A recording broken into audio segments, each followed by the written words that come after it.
2034 বিশ্বকাপ আয়োজন করবে সৌদি আরব।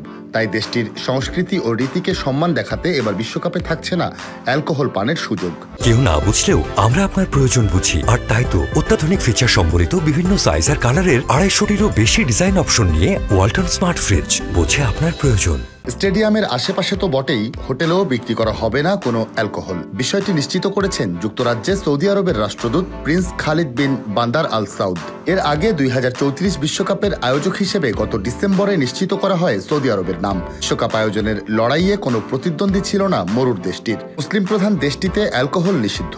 গত বছর অবশ্য বিদেশি অমুসলিম কূটনীতিকদের জন্য মদের দোকান খোলা হয়।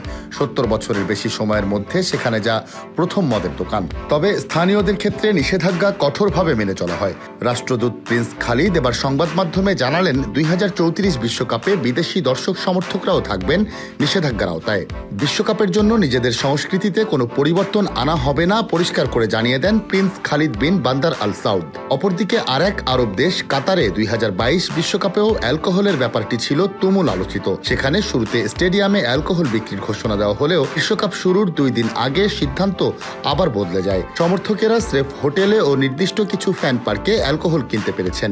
সৌদি আরবে তেমন সুযোগও থাকবে না। আরেকটি জায়গায় অবশ্য ছাড় দিতে আপত্তি নেই আরব দেশটির। সৌদি আরবে সমকামিতার শাস্তি মৃত্যুদণ্ড।